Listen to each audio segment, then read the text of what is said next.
మాజీ మంత్రి వైకాపా నేత పేర్ని నానిపై తమకు ఎలాంటి రాజకీయ కక్ష లేదని పౌర సరఫరాల శాఖ మంత్రి నాదెండ్ల మనోహర్ తెలిపారు.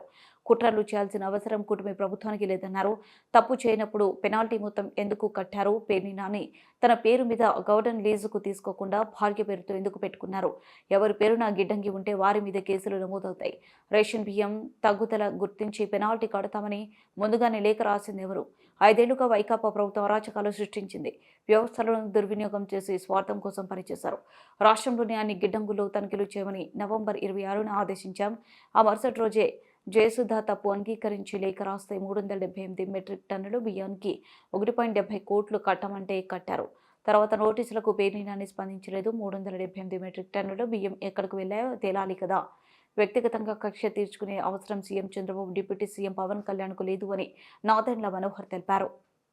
రాష్ట్ర వ్యాప్తంగా ఒక ప్రక్షాళన జరగాలని ప్రజలు ఏ విధంగా కోరుకున్నారో ఒక మంచి ప్రభుత్వం, ఒక మార్పు, నిజాయితీగా పరిపాలించేటప్పుడు ఒక నమ్మకం కలగాలనే ఉద్దేశంతో గౌరవ ముఖ్యమంత్రి గారు చంద్రబాబు నాయుడు గారు కానీ, గౌరవ ఉప ముఖ్యమంత్రి గారు పవన్ కళ్యాణ్ గారు కానీ ఎప్పటికప్పుడు మమ్మల్ని నిర్దేశించేది ఒకటే, కక్ష సాధింపులు కాకుండా ఎవరైతే తప్పు చేశారో వాళ్ళని ఎట్టి పరిస్థితుల్లో కూడా మనం వదలకూడదు.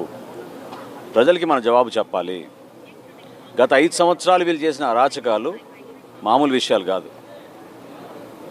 ప్రభుత్వం నుంచి మీకు ఒక బాధ్యత చెప్పి ప్రజలు మిమ్మల్ని ఎన్నుకొని కీలకమైన శాఖలు, పదవులు ఇచ్చినప్పుడు మనం సమాజానికి ఎంతో బాధ్యతతో పనిచేయాలి. విలువలతో కూడిన రాజకీయాలు చేయాలి. అది వదిలేసి స్వలాభం కోసం, కుటుంబ ఆస్తులు పెంచుకోవడానికి కోసం వ్యవస్థని దుర్వినియోగం చేసుకుని ఎవరు కూడా మమ్మల్ని ప్రశ్నించలేరు అనే అహంకారంతో వీళ్ళు చేసిన అవకతవకలు మామూలు విషయం కాదు. ఎప్పుడైతే సివిల్ సప్లైస్ డిపార్ట్మెంట్లో ఒక ప్రక్షాళన జరగాలి, కొన్ని పొరపాట్లు జరుగుతున్నాయని మా దృష్టికి వచ్చినాయో రాష్ట్ర వ్యాప్తంగా ఒక వీడియో కాన్ఫరెన్సు నవంబర్ 26వ తారీఖున రాష్ట్రంలో ఉన్న ప్రతి గోడౌన్లో ఉన్న యాజమానిని, అక్కడ ఉన్న మా డిస్ట్రిక్ట్ మేనేజర్లని, జాయింట్ కలెక్టర్లని మా పౌర సరఫరాల శాఖ నుంచి మా ఎండీ గారు ఒక వీడియో కాన్ఫరెన్స్ ఏర్పాటు చేసి రేపు ఉదయం నుంచి మీరు ప్రతి బస్తా లెక్కబెట్టి ఆ గోడౌన్లో రిపోర్టు మాకు అందించాలని చెప్పి ఆదేశించడం జరిగింది. ఇది నవంబర్ 26వ తారీఖున.